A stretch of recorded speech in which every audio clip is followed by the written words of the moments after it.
Assalamu alaikum and welcome to Open Dialogue. I'm here today with new guests and some familiar faces. I just want to also just remind you that we're going to be talking about social issues, and maybe last week people might have thought that I've got a little bit off topic, but actually things are very much in keeping with what we're saying. It's just that a lot of things are integrated. So we will be speaking on specific topics, but we might be talking about certain things that, might be related to it. Also, today we're going to be talking about segregation within the Muslim community.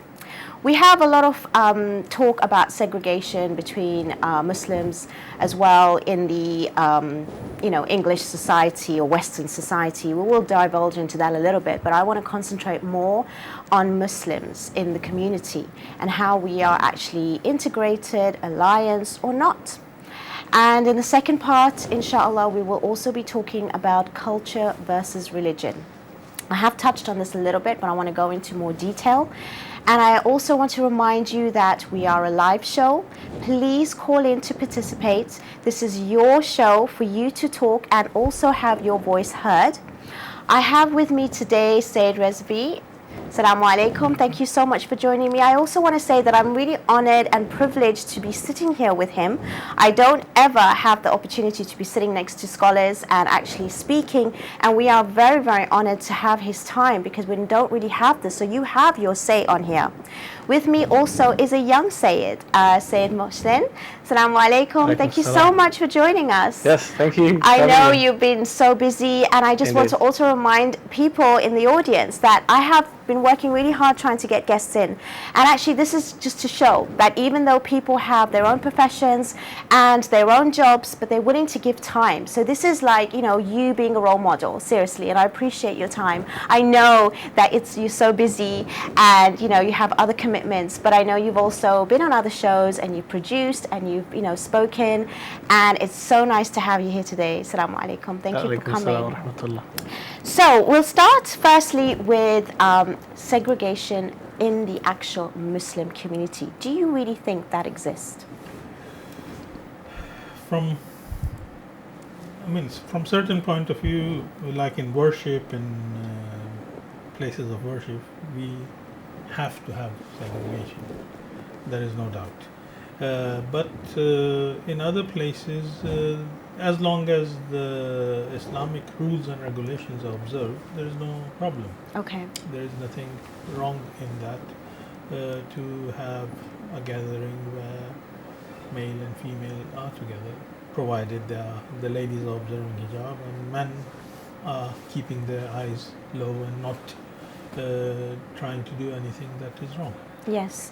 We did touch on this a little bit last week, and I want to bring it more into not just the gender. I want to bring it more into how our Muslims segregate each other amongst themselves. And that could be because of the Shia, the Sunni. That could be also because of their background, their caste, the country that they come from. So all of these things do come into play.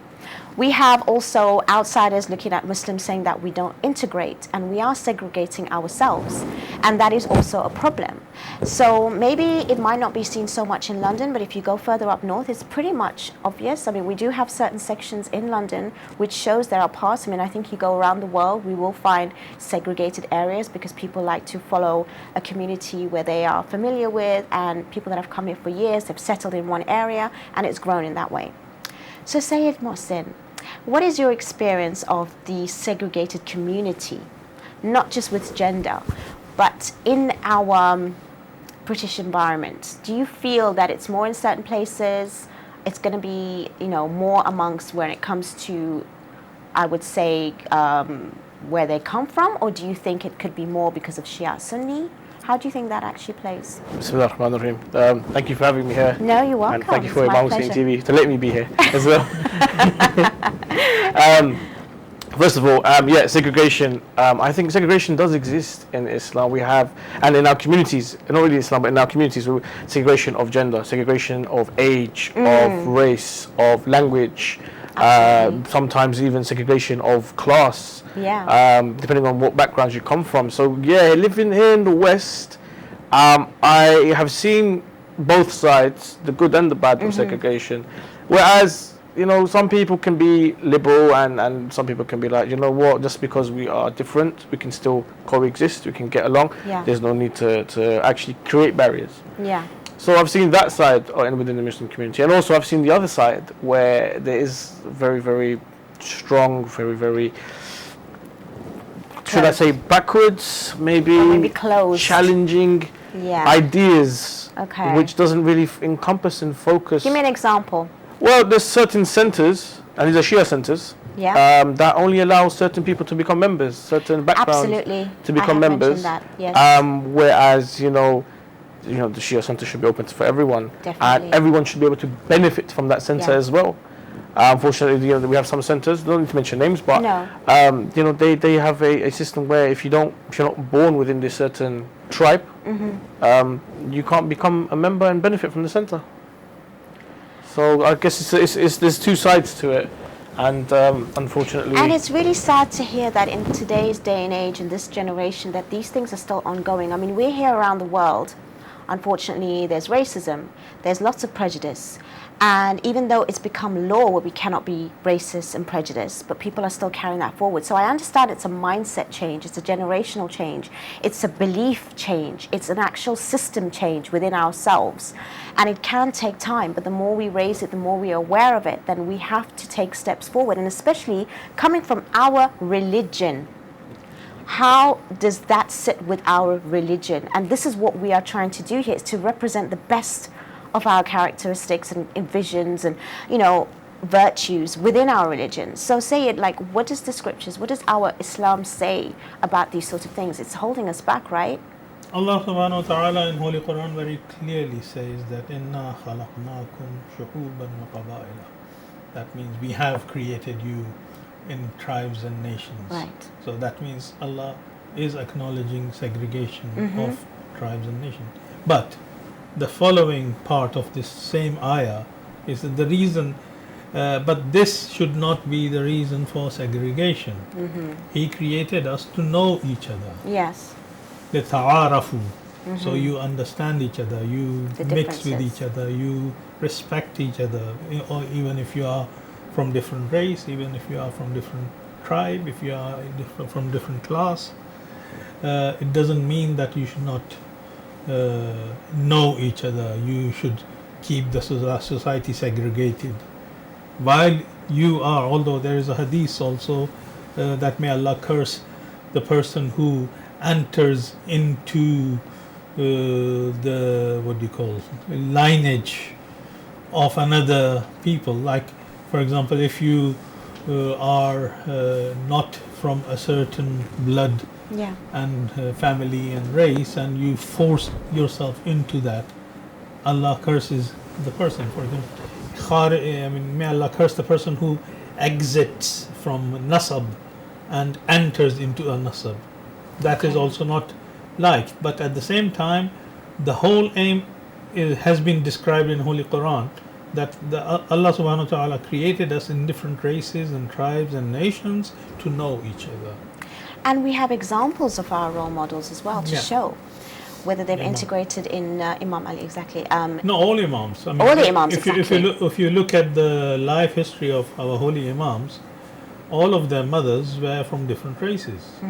And they did not have any problem with that. I mean, I know there are people who may start calling and become abusive, that it is wrong to marry Syed and non-Syed, and that's rubbish. Well, where does it say that exactly? It doesn't. I mean, practice of holy Imams and practice of Maraja Taqleed, them giving their daughters to non-Syed or sisters to non-Syed is quite common practice.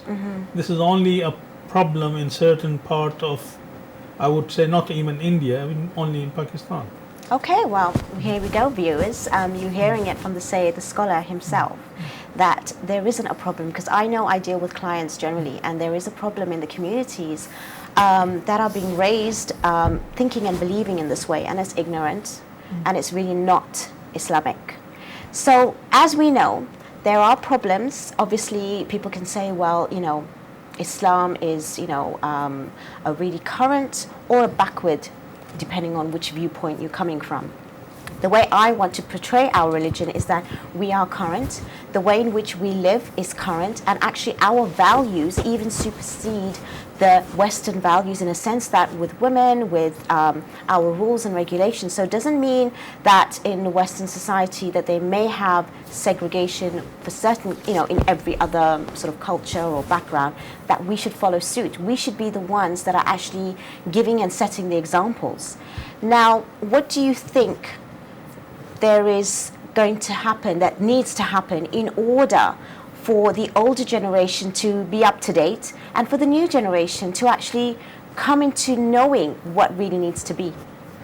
I think in terms of the generation gap that we have, unfortunately, I think it's because most of our elders in the community, they didn't grow up here. They grew up, where in back Is that home. an excuse? It is because most of those countries they came from weren't as developed as this country, and the way that we've developed in the digital age, all right, not the industrial age, the digital age which we're living in right now, compared to back home. I mean, there's a big gap. So unfortunately, our elder generation, some of them are playing catch up, but they're the ones in charge. So what happens there? I understand that point of view, but if you're playing catch up and our religion says what it says, what is the catch up from? It's just a mindset, I would say. It's just the ego. It's just the culture again. Possibly. Which is what we're going to go into. Possibly. I mean, let's be frank and let's be straight up. Yeah. The religion has never been updated because the religion doesn't need updating. Exactly. Okay. Right. So it's not a case of we need a new Islam or a new generation or a new latest version of. It doesn't work like that. Islam is a complete perfect religion, and never needed updating. All the rules and regulations are there. I think maybe culture has a big part to play in it. Maybe the fact that women's rights haven't really come until like the last 100 years. So that mindset has been instilled generation after generation after generation for segregation of women and men and allowing women to work. In this country alone, when did women start to vote in this country? Of course, but like I said, even if the Western world have their way, that's what I'm saying. We still need to be, up there and out there, still up front. Regardless, we should be looking at ourselves and comparing ourselves to the best of the best, and those are our role models, not to society that even if we're living here in the West, because they're not necessarily the ones that are at the forefront. We should be with our practices. Definite. And I think one big issue is that the Islamic knowledge isn't available in a modern language which is dominant here in the West. We're getting there, aren't we? We're there, but it's not. It's too slow. Reason being is that we're focusing more on the basics, which is important, but we can't have 15, 16-year-olds who are at that pivotal mindset where they, when you hit 16, 18, your education, the way you study, your academia raises very, very dramatically. That's true. You go from a GCSE to an A-level, there's a big jump. It's a big jump, but it's making you more of an academic. Therefore, you can critically analyze things a lot better at that age. If you're that's the age we want to really introduce the theories and philosophies of Islam. But if we're teaching 15, 16-year-olds the basics on Islamic law, and a little bit of aqaid, theology, then it's like we've really missed a trick here. We should have been teaching these to children at the age of 5 to like 15, getting the basics and the foundations strong, and then we can hit them with real, mature and enhanced, evaluated analysis of theological theories and also of different practices of Islam. Not just that, but understanding the philosophy behind what we do, why we do it. Yeah, and actually know how. And then from there, when that student matures, in his mid-20s, then he'll have a more stronger understanding and be able to, tackle these issues on segregation. Right, sort of like differences between the Shia and the Sunni. And I know that still there are people out there from both sides that are unaware, especially personally talking to a few Sunnis recently, they were completely unaware of, the Shia beliefs and they themselves have taken away from the thought of, Shias being amongst the ones that actually believe in our Prophet, peace be upon him, and his family, because it's always been that the Shias always talk about Imam Ali alayhi salam and Imam Hassan and Hussein alayhi salam and the Imams. So do you think it's our responsibility to be more out there spoken with regards to our beliefs, as well as how do we sort of bring this more, not just to the people that come to the mosques? At the end of the day, we need to bring this out to people that are not coming to the mosque. So in your opinion, firstly, what do you think we need to do? Because it's okay for people that are coming to the mosques and the centers and they're listening to these lectures, but there's everyday people, and the majority of them are not coming, and they have no education, and they're actually quite ignorant about this, and it's causing more and more division. It's causing more and more problems, even within marriages, because people just don't have an understanding about what is the difference. Yeah, there's no doubt that people are not attending mosques the way they used to before. I would blame the social media and our TV or channels as well. Although we're on YouTube though. Every single channel have their stuff on YouTube. Although I do criticize the TV channels that what they have done basically is picked up the mimbar and brought on to TV. Now, our TV, because now it's on every social media, has a greater responsibility to educate. Of course. So the programs on TV should not be just the programs of mimbar and majlis and mimbar and majlis and crying and exactly. No celebration, no other issues, nothing. Yes. We should discuss everything. Like how we're discussing here. The TV channel should become the institution for education.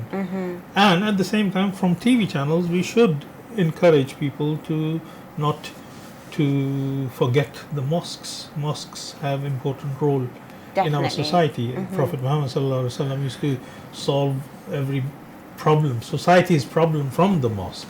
Mosque used to be the place of sorting out the problems, financial problems, social problems, domestic issues, and all other issues. Even politics used to be discussed. Even the war tactics were discussed in the mosque, how to defend ourselves and how to confront the enemies. And so we have to give that status back to the mosque. And because of additional facility, which is TV channels and social media, they have even greater responsibility to use, because the money, whether is with the permission of Maraja Taqleed or not, it's public fund. Public fund is helping these TV channels to run. Right. So the people who are running these TV channels, they have a great responsibility not to let misuse this fund. One of the necessities of using the fund is that the money given by people should be used in a constructive manner to develop the society in a proper way. Yeah, that's true. We also need members and leaders to come forward in the institutes to actually bring these ideas forward. I think people are scared even to come on shows like this and talk about these current issues. They don't want to speak out because they're going to be judged, or they're going to be seen in a particular way, and it's all about keeping with the status quo and how we are perceived from the outward. It's really important as well that we understand that the segregation in our communities, forget outside, not wanting to integrate, within our Muslim community is really vast, and it's actually ever growing. Okay, you can be my friend, but you won't be entering into my family, for example, for marriage. Do you think that's actually still happening and still going on in today's day and age?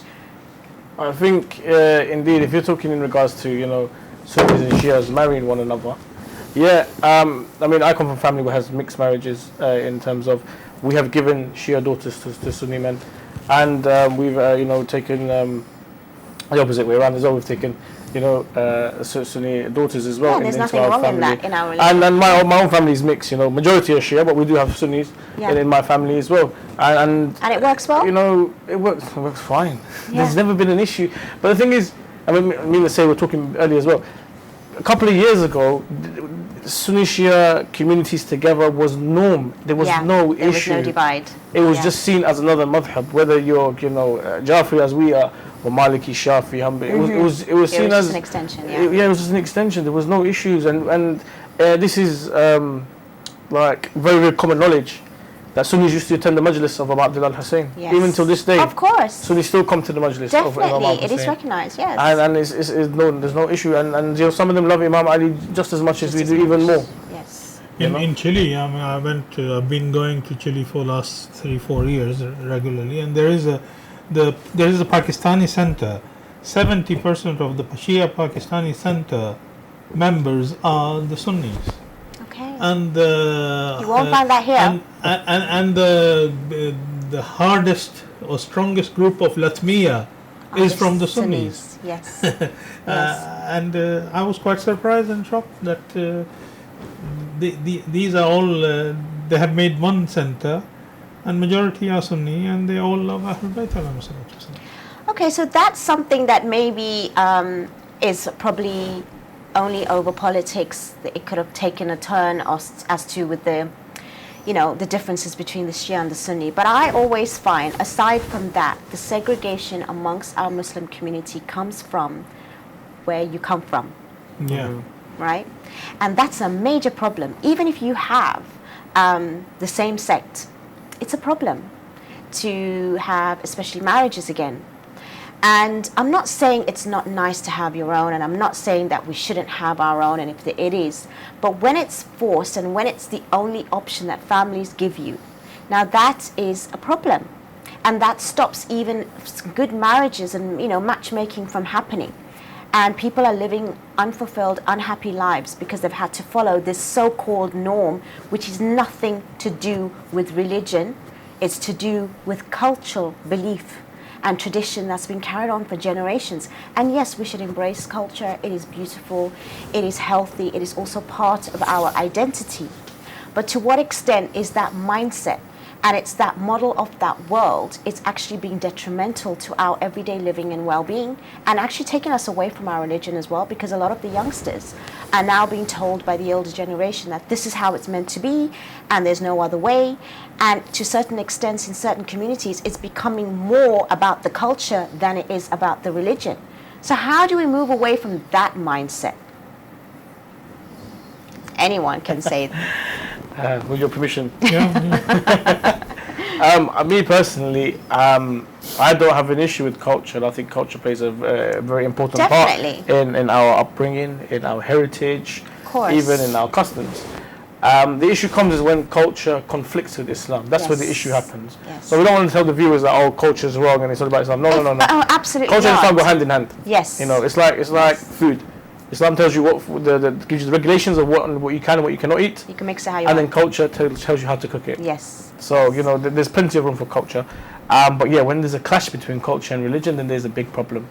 And even this is not recent. Even in the time of Rasulullah sallallahu alaihi wasallam, where he was trying to change the norms of the Arabs Yes. from burying their daughters. Yes. To even when they used to tawaf naked and things like that, these were norms. Or just having higher status for like the Arab and the non-Arab, which exactly, still happens in certain Middle Eastern and countries. Rasulullah sallallahu alaihi wasallam came to remove these prejudice, to remove these segregations from society. And unfortunately, for those like we were talking earlier, and I said they've come from, our elders have come from back home where, it was a bit different with technology, but also with the mindset of, it was very, is the word misogynistic correct to use, or patriarch? Yeah. Was the standard Yeah. of how people lived. Now coming to the West, and in 2019 it's a lot different. Now there is this sort of a clash here because of the things, the lifestyle, and you could say the worldview of these people has had a major turn. Some of them are, handling it very well, some aren't. But I guess it's up to us to do what we can to try and help educate and bring this norm, to a current worldview that people are living right now. And I know that generally studying psychology and human behavior, we are like more comfortable set in our ways. But that's not the way to grow and develop, and that's not the way to actually spread, because Islam would not have spread if we actually stayed in our own spaces as well.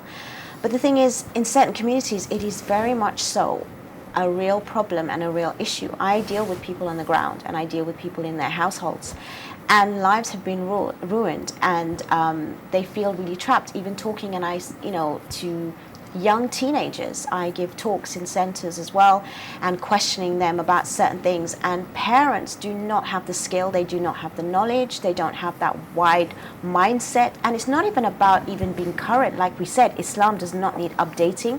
It's you updating yourself with Islam as to even how it's in its original, way of teaching and believing, and bring that into our practices. Because I think sometimes, yes, we love culture, it's our identity, the dress, the clothes, the food, things like that. It's nothing wrong with that. But when it holds us back to actually living in today's society, I think that's really, really vital that we actually hear this out loud, because we speak it over and over again. Oh yeah, there's nothing wrong, Sunnis and Shias are the same, people from different backgrounds, there's no problem. But as soon as, a daughter says, Mama, Baba, I love somebody, and, but he's not from my country, it's a huge issue. In fact, parents start crying, like as if it's, something done wrong, or they wouldn't want to speak about it. So it's something that's real, that's happening. And people that are probably listening to me know it's in their household. Every household has a challenge, and this is one of them. We're not trying to say that you shouldn't have your own and you shouldn't be, but if there's an opportunity, it shouldn't be held back. And please, viewers, please call in. I want to hear what you think. What is your say on this? Because it's really important that you speak up. We are bringing in these shows because it's not the norm. It might be a little bit uncomfortable. It might be something that you even have to challenge yourself with your own ideas and your own ways. But this is how we're going to learn to actually live the way in which our role models lived, and even bring it back to even more than even the Western society. We're going to integrate between ourselves more so than we can be integrating with everyone else, because we need to be really confident. We need to have that self-esteem as to who we are. Our identity is important, but people look at our identity thinking that, okay, we come from a different background, we come from a particular background, and this is how it's got to stick. But actually, we can have forms of different types. We're Muslim, we're British, we're Pakistani, we, Iranian, Iraqi, from East Africa, wherever it is, we can have bits of those. We don't need to just conform to one and bring only that one, because the world now is actually a lot more global, smaller. It's much more easy accessible, and as much as there are differences between the cultures, but there's a lot of similarities, and we can actually learn from each other and appreciate each other. So the other thing I was going to talk about is the culture aspect, culture versus religion. We have spoken about that, but I want to go more into depth. Now, what are the actual cultural problems that you see, Syed Mohsin, around you? Because you're amongst the youth. And do you find that we are still holding ourselves back when we are doing certain things, like, when we are doing majalis, for example, or when we're even doing the march? Isn't that still segregated? Or is it coming together? The one thing that should bring us together, it isn't, because we still have a different march for the Khoja, and we have a different one for the Iraqi one, by the way, and it's not necessarily integrated. And don't tell me it's just logical and it's a different person, because it should really be together, right? I'm still, questioning this every year. I mean, if you were going to say, now I'm playing devil's advocate here, because if you were to say, why are there two marches, then one could argue, why are there more than one majlis? Why can't we just hire one big hall and have everyone in one majlis? I don't mean you can have 2, 3, but why does it have to be so segregated with regards to who's, attending it? Well, maybe, 2 separate ones for different people, but within it's not. I mean, I know where you're coming from. Yeah. I understand that. And me, I attend both if I can. You're one of the few. If I can do, but I'm more traditional, and I stick with the one that's goes down Bayswater Road, because that's how it was when I was growing up. But I mean, why not have more than one? Why not have 3 or 4 marches? Because the number's not the problem here. It's spreading the message of Well, Imam there are Hussein, other marches in some parts of London. Yeah. It's not only Exactly. these two.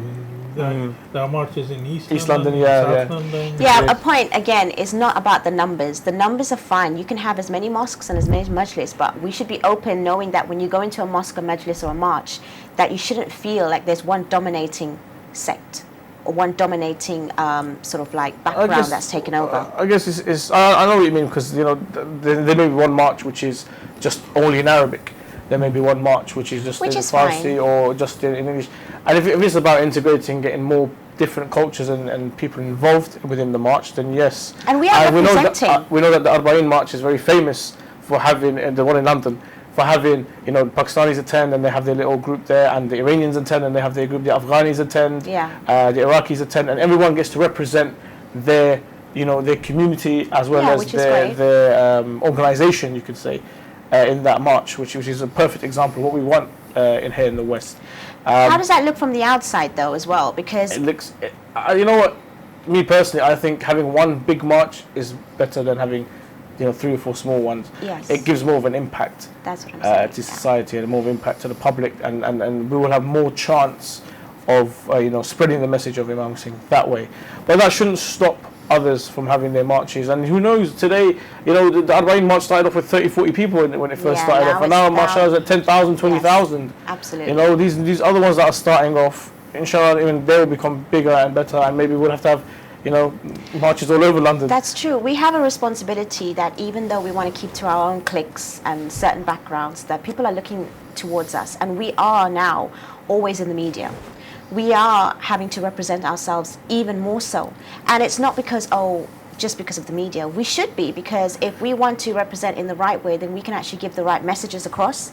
And if we have the segregation and if we have these differences within our own communities, then obviously we're not going to look strong and we're not going to be strong to even the outsiders. And I just think that it's actually failing our own selves. And that's why I'm raising these issues, I'm raising these topics, because there is a bigger, wider picture that people need to be aware of, even if they think, no, there's no harm in it, we're just in our community and we're just used to it and it's fine because, you know, we're just used to the language and we want to be part of that. But you need to think bigger and outside yourself, because we are living in a world where everyone's watching, and because we need to represent, and because we are not being given the real representation, so that when we get a chance, we should do it in the correct form, and it should really come from religion more than culture. Isn't that something that you would maybe agree with? Or do you want to counter me? Go ahead. I think that, yeah, there are, you're hitting them. There is a certain area of our community which, you know, they really need to hear what you've just said. Unfortunately, I was present in a conversation with superiors. I'm talking these people who teach Ba'ath al-Kharij. Wow. Now, for those who don't know what Ba'ath al-Kharij is, it's what you have to attend in order to become a mujtahid. They teach that. Right. So this is how senior this individual Yes. was. And his opinion of English majalis was that, you know, he brushed it to the side and was like, we need more Arabic for the Arabic speaking people here in the West, and that those who are from the Arab nations need to hold on to their, you know, Arab culture. And it was like, but we live in a society where, you know, Arabs aren't the predominantly Shia in this country. It's more of the Pakistani and the Indians who are the majority here. And, you know, if they're coming to attend majalis and stuff, you know, we need a language that they can understand. Universal, yes. You know, and he was of that opinion. So, you know, it's sad that there are some people who think that, no, this is how it's done, this is how we've done it back home, this is how we're going to do it here. Whereas in the future, and I solely believe that it's just a matter of time before I think the majalis will change to a more Western audience, where it will be like, you know, like a TED Talk. Where it will be done in university lecture theatres where people will be sitting on seats. I'm not to say that you shouldn't sit on the floor. I think you should sit on the floor. But I'm saying like a big projector with PowerPoint presentations. For everyone. And yeah, for everyone, for any language. And also, you know, alhamdulillah, you know, we have some mokibs, the youth have set up plays to reenact the events of Karbala, reenact the events of Fatimiyya, you know, and that gives you a really nice visual of what happened. And it's in English, and it's all in English, and it's actually aimed and directed at the Western audience. So we are going through that transition. Take time. And yeah, in terms of, you know, your topic of segregation and the topic of culture, where, you know, some people are feeling that, no, we're trying to hold on to that. The thing is, this is our new home. That, you know, belongs over there. And yes, we can bring it here, but it needs a little bit of polishing. Definitely. A little bit of updating, and it needs a new direction towards the, you know, the mindset of the people here. Recently, I was in Dar es Salaam and noticed, I went for the Friday prayer, about quarter of the hall, people were sitting on the chairs. Yeah. And So because of the modern lifestyle and everything, this is what is happening now. Even in Iran now, modern new Hosseinias are being built, like Stadiums. theater Churches. or conference halls with the chairs. Yeah, Everyone yeah. So it's comfortable. facing the. I mean, Practical. and the stage can be used for dramas or dialogue or Yeah. discussions and mimbar or everything like that. So this is already happening, and there is nothing wrong in that. I mean, practically there is nothing wrong. In London, we would probably in future see similar halls and similar places where the majalis would be held. I think, I mean, I do get your point, what you're saying, that people want to hold on to their past and fear of losing it. You can't lose your actual identity. Your identity also, people need to understand, does, like I mentioned before, is not just one nowadays.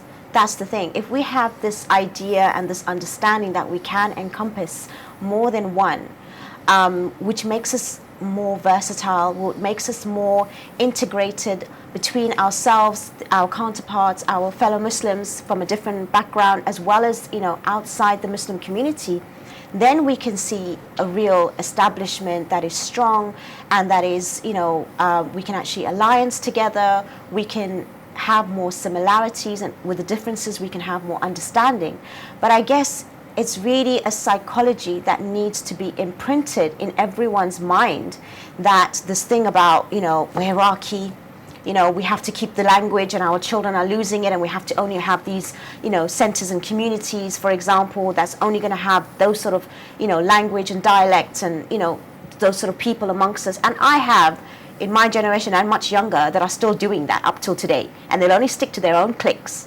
They know me very well, and I know them well. And that's what happens, because it's all about where they come from. And that's all it is. And yet they're out there speaking, you know, about Islam, but actually behind closed doors, they're worried more about the actual standard of keeping up to the Iraqi or Iranian, you know, way of being. And that's what's pushed forward for their children, their community, really. So this is something that I feel that is really problematic. And it's not necessarily our religion. So let's just be clear, you can do it, but it's not religious. I think, go ahead, say. Yeah. No, I was good. I was going to say, actually, Arabs are not majority of Muslims. Arabs are not certainly majority of Shia Islam. Majority of the Shia Muslim world is Urdu speaking. Yeah. 60 million in India, 60 million in Pakistan.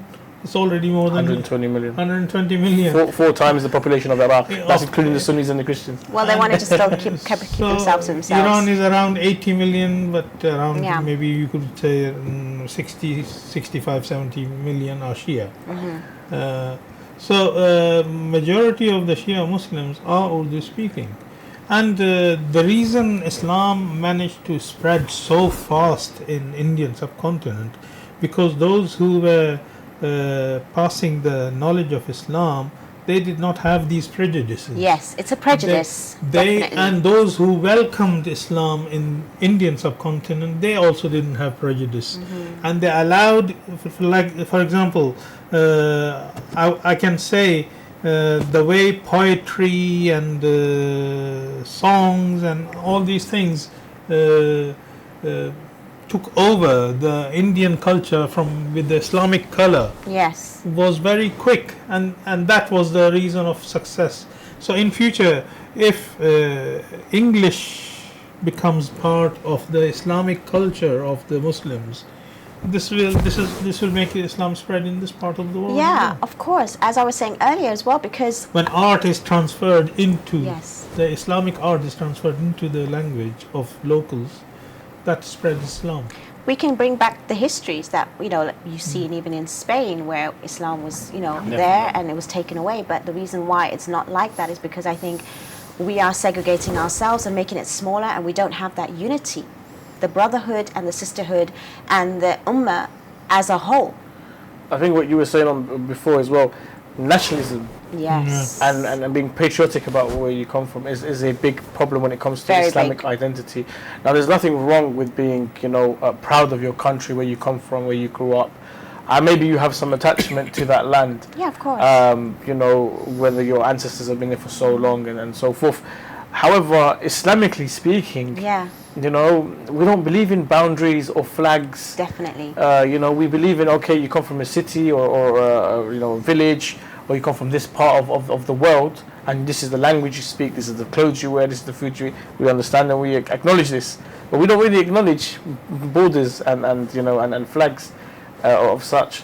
So, you know, and for those people who have come here and feel that they're losing their identity, they need to really understand and realize that the seeds that they put here, never mind the children, the seeds that they put here, Yes. and the environment around, they will grow up the same as you know, as the people here, As the people and here, the culture here. of course. And the more that they're going to keep themselves held back, then they're actually even holding back their sort of closeness to their own children, which is what's happening. And then the children are not listening to their parents, which should be their real influences. It is the outsiders. So people think, oh, it's because of the Western culture. It is not because of the Western culture. You're not strong enough in your own home to be that influence, to be that role model, to be that leader, because you're actually holding yourself back with ideas and that model and that framework in your own mind and your psychology. If you bring it forward, and if you were to actually bring yourself forward into the way in which our Islam does teach, then I think that you will have a closer relationship with your children, even if them being Western and a generation after you. And that's what I'm trying to say, that they don't realize that those sort of things that are holding them back is holding them back even in their families. Even as we were talking earlier about marriages. Yes, you can be my friend because you're Pakistani and I'm not. But for us, you know, for any person to get married from the different, it doesn't happen. They go for even a bad seed from their own culture than from outside their culture for marriage. And that always happens.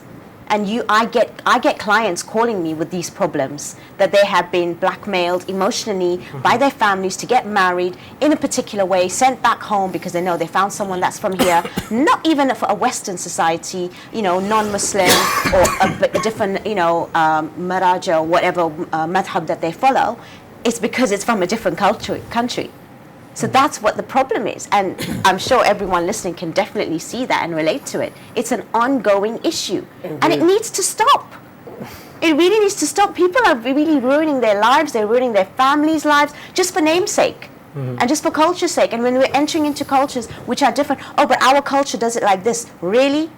Without even considering that person's morals, that person's dignity, that person's right?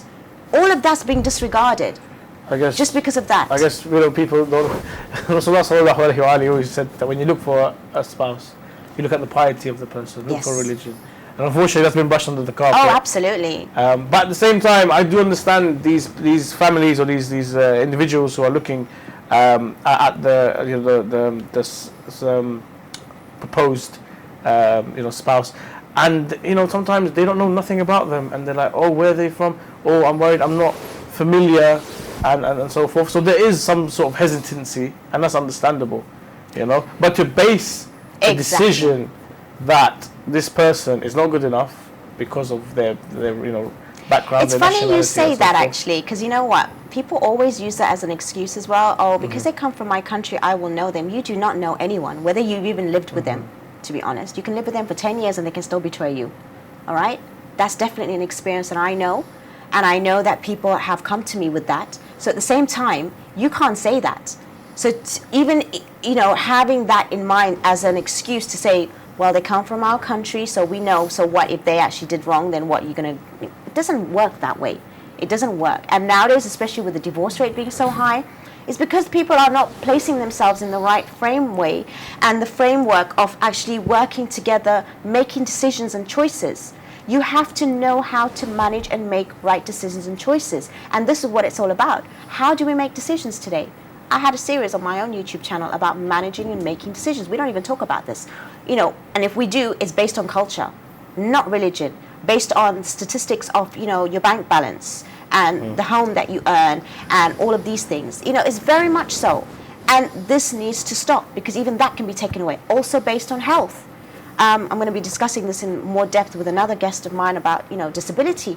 If someone has a problem, they're not going to choose them. Like to say, you know, if you find someone perfect, nothing can happen to them afterwards. You got someone who's got a really good job, they're never going to lose that job.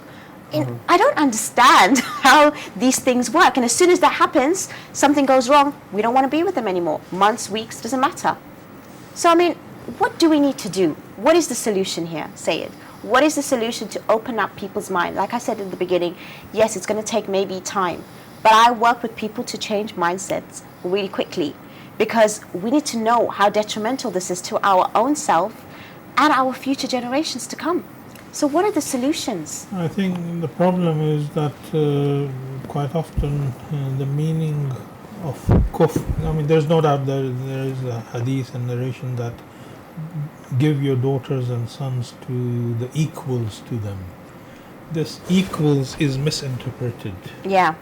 And I've seen quite a lot of religious and madhabi families, even families of the scholars, like they were bringing their children, daughters or sons up in this environment, and they decided, this is religious minded families and scholars families, they decided the equal to their daughter or son is their cousin living in Iran, Iraq, Of course, Pakistan, yeah, or that's India. so And common. they somehow persuaded their son or daughter to marry them.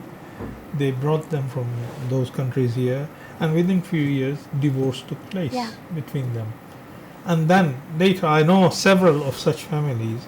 After divorce, the same girl and the same boy married someone from a different culture, but living in this city from Shia Madhab, Yeah. and they are happily married.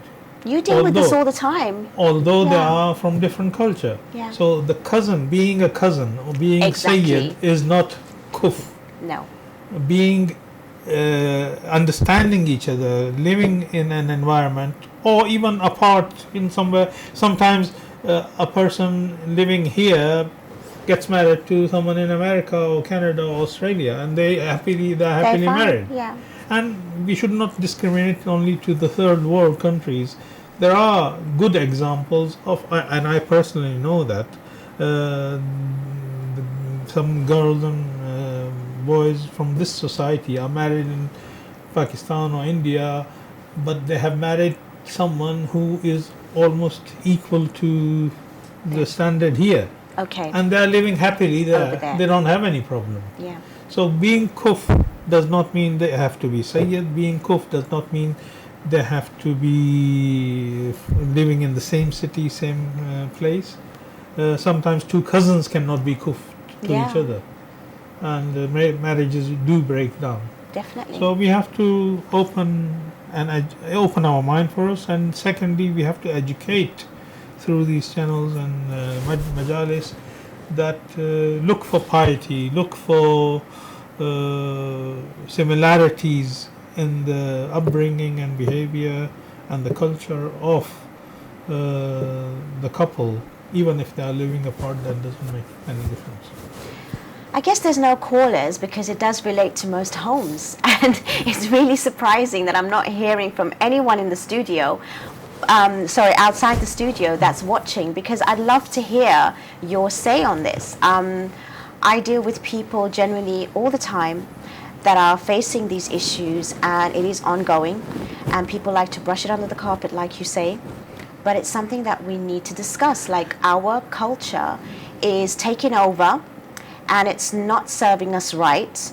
And I'm not saying that we shouldn't hold to our identity, but to what extent? Our mind needs to expand.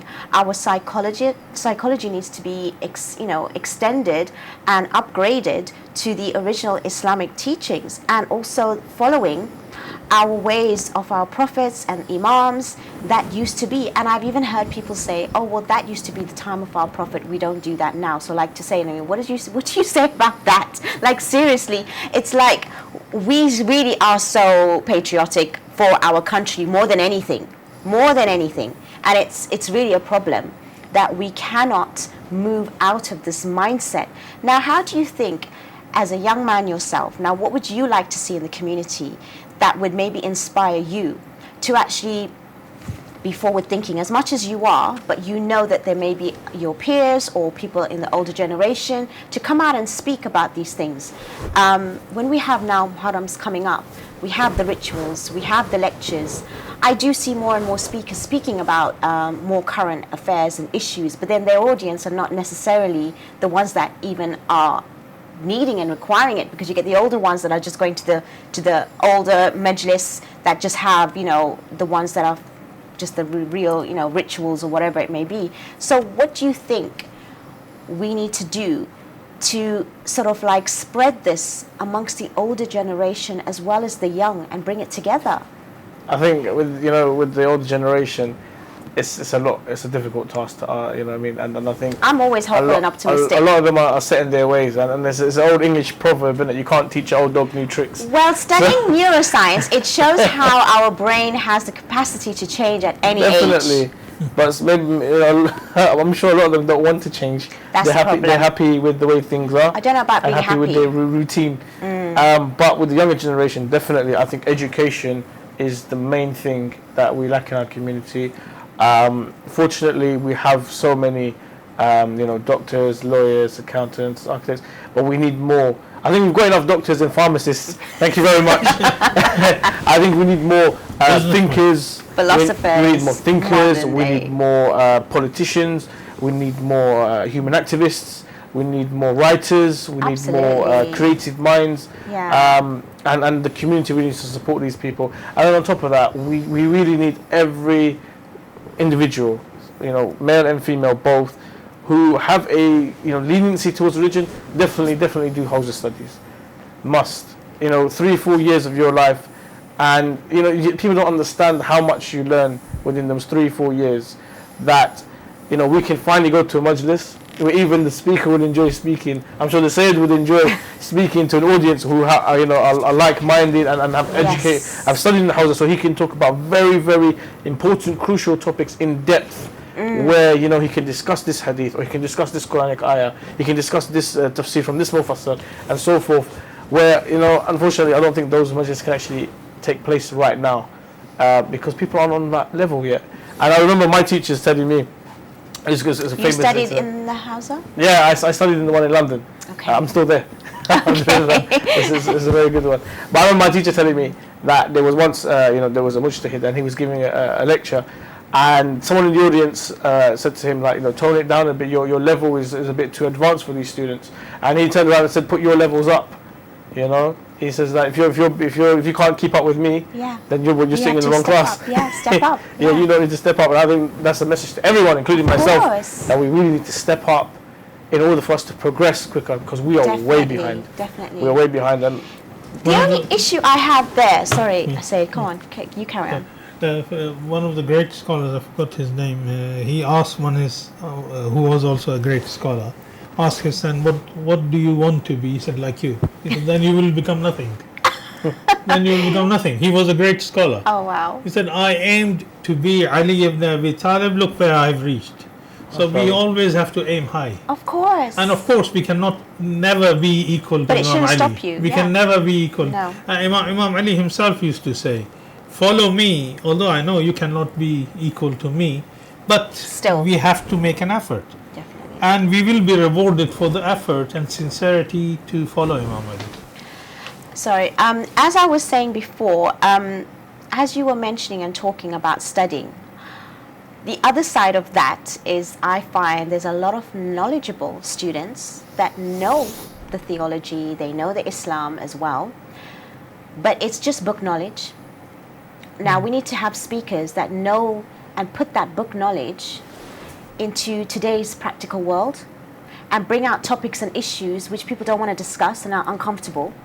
And I'm one of very few that actually are coming up with topics that are uncomfortable, controversial, and very much so that is very current. But they're not speaking about it because it's going to obviously annoy and irritate the communities, and obviously, like you said, it's going to be uncomfortable to share the truth and call out the truth. So how do you see that happening? Because for me, education is education. We can memorize very well nowadays. We have education at our fingertips in Google. You don't even have to go sometimes to certain academic levels to get information that you want. But is using that information in the right way is missing, and practically using it for that everyone else can share. Because I know people that have studied like you, women especially, they will not come and sit here. They'll only share it amongst their own family as well. Because my children and my daughter and my son and whatever. I like to learn. My purpose in life is to learn, and my gift is to give it away. Now, this is the way we have to live. Even as a doctor, you do that naturally. You learn and you help others.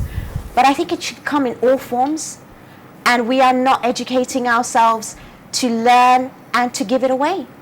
And we're not giving it away in the right way as well, and we're not coming up with topics and ideas and programs. And people, like yourself, okay, you've done this, and I know it's not easy to sit here and talk and be in the public eye. But if you're not talking and doing it because of you, and you're doing it because you want to give something, it takes it away from yourself, and you will actually say, you know what, I'm just going to sit here, I'm going to be me, but I've got something to give. So it's the content that you're concentrating on. You won't be scared to sit here in my show and talk with me, because I'm finding it really hard to get guests, and they have the knowledge, they just don't want to share it. And if they're sharing it, they're not sharing it in the right way. So what do you say to that? The table's open, you can take it in turns. Yeah, I mean, there is a hadith which says that if you give zakat, it makes your wealth grow.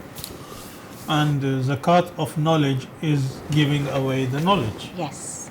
If you give away your knowledge, it doesn't reduce anything from you. It will increase your knowledge. Yes, just like that. Sometimes I have personally experienced teachers have admitted that they learned from the students. Of course. And especially Bahth al-Kharij and the highest level of studies in Hausa is a kind of dialogue between teacher and the students. Yes, it's dialogue. And the teacher comes and prepares himself for a subject which is being discussed for many months. And the students go and study, and they challenge their teacher, and they argue, they discuss, and the teachers have admitted that we, in our busy life, have not been able to reach to the point our student has reached. So it opens your mind up and increases your knowledge as well. So definitely those who study would become more responsible. And that's what Allah subhanahu wa ta'ala says, وَلْتَكُنْ مِنْكُمْ أُمَّةٌ يَدْعُونَ إِلَى الْخَيْرِ. There has to be a group of people from you, not from outside. Yes. From you, to devote their lifetime in studying and educating themselves. And it's not only education, then they have to come and pass it on. As you were speaking, another thought came into my mind is because I think nowadays we're so much concerned about the secular education. It's all about education, education. Yes, we're educating our children just to get the title, one after the other, after our names. And it's all about the ego. It's about ourselves, to educate ourselves and to get those titles after our names. And that's just what it's all about. Now we need to get ourselves out of that way of thinking, because I know people that are so highly educated and they're teaching their children in the same way, but it's all about the secular education, and that's it.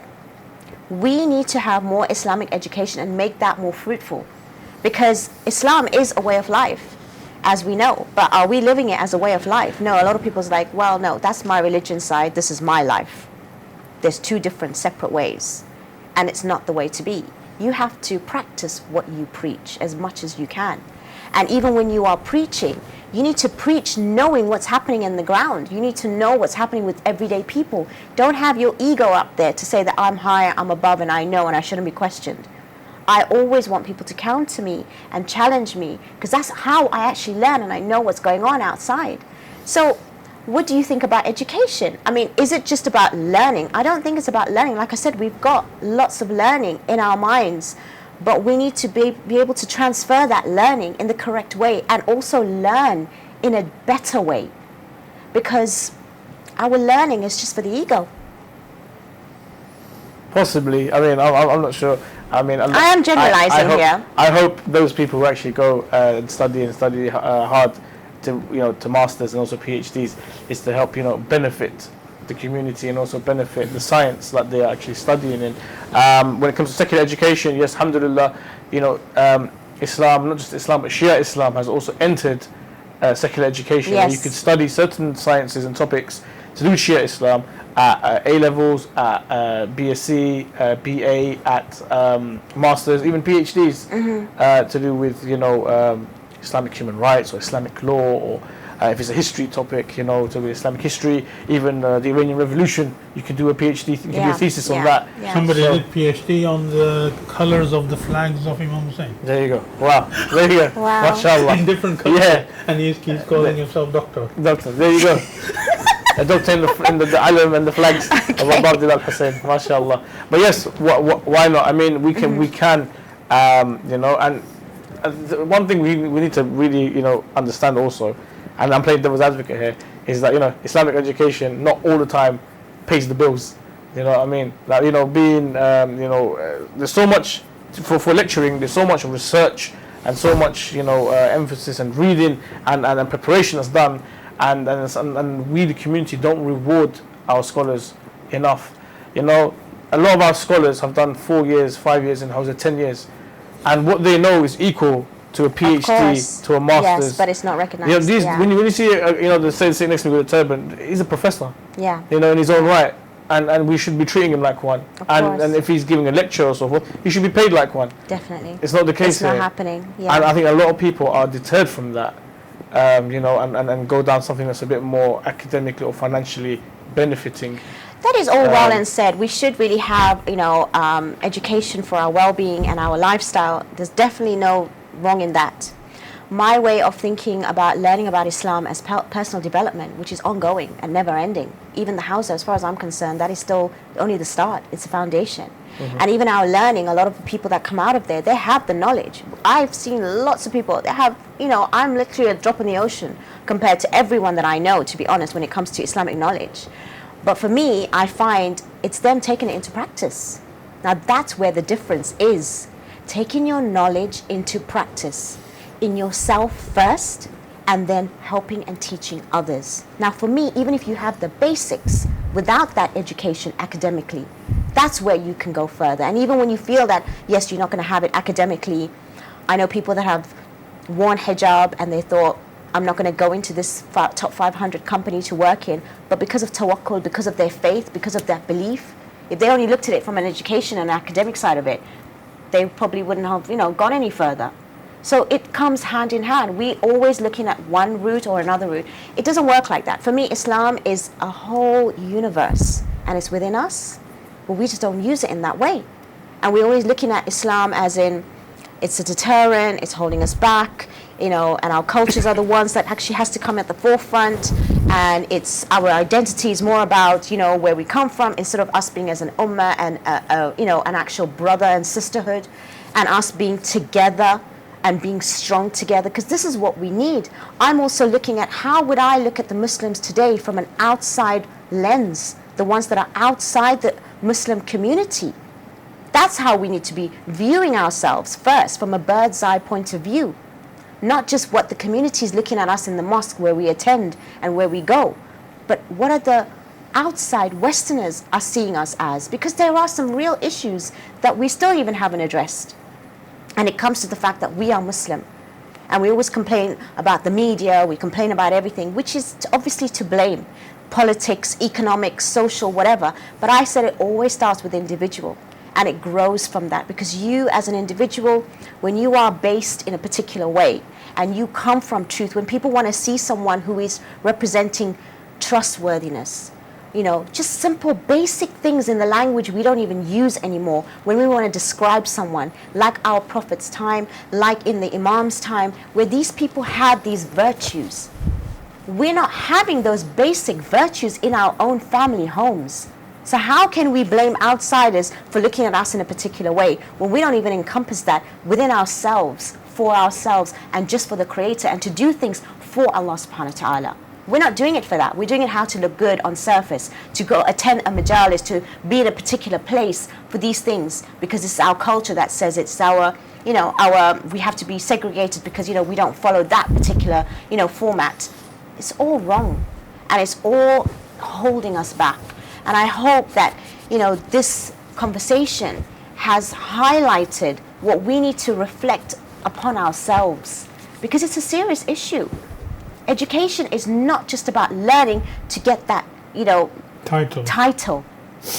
It is really nothing to do with that. And Islamic education is more than, I say, even the Hausa. It is more about practicing first, and you can do it at any age, even without that actual academic education. Because when you do it properly with that intention, it shows in your face. That's your real brightness. That is what brings you forward. That's how your alliance with people is, because of your character. We're not even building characters anymore. We don't even know how to smile to each other. We don't even know how to invite each other. Well, I know you're smiling a lot in the show, but I'm just saying, you know, I'm really trying to change people for the better and to bring it and home it in, because we don't have talks like this, and it's really unfortunate. And when I give talks like this to even the youth, they are so inspired knowing that they're okay as they are, because we're constantly forcing down what needs to be more when what we have we're not using. Like, even I know so many people that won't even wake up for Fajr. The most basic thing. Yes, we are living in a country where we're working and we may avoid that, right? You cannot tell me, unless you have a particular job, that you can't get up from your sleep, and you know what benefits Fajr brings in the morning, for you to wake yourself up to actually just pray, and who you're facing then. If you can do it then, when no one's looking, what does that say about you? And imagine how the rest of your day and your life will turn out. And that's what I'm trying to say. This is what we need to do. We have people that are studying, but they won't even wake up for Fajr. So for me, it just doesn't make sense. So maybe, I don't know, we need to really, address this much deeper, have more conversations and dialogue. And inshallah, we will continue with this. But just before we leave until the end of the show, I'd like to hear maybe a minute or a couple of seconds of, what would you like to round up by saying? We'll start with you, Syed. Yes, increase awareness, and this is a responsibility of everyone, as Allah subhanahu wa ta'ala teaches us to. First, we need to protect ourselves, then our family members, and our society. So, especially people who are able to come on these platforms, they have a greater responsibility. Definitely, thank you. And Syed Mohsin, last final words. The final words in regards to the discussion, which I've thoroughly enjoyed today. Thank you for having me. You're welcome. It was our pleasure to have you. I had a very, memorable time. In terms of, segregation, the only segregation we really have is to do with piety. Yes. And inshallah, we can all reach, the highest levels of piety, inshallah. And then also to do with culture and to change, those barriers that we have because of culture. Inshallah, I think with education is the main thing, and that, I encourage all my brothers and sisters out there to, educate yourselves, as much as you can, Islamically and also in other fields and other sciences, because that's the only way you kind of open and unlock your mind, and to actually understand what's happening, and, where to go in order to progress. Thank you so much, Syed Mohsin Shah, and thank you so much, Syed Razavi. Thank you so much, viewers, for watching. I hope that this topic has been interesting for you. In future, we'll have more callers.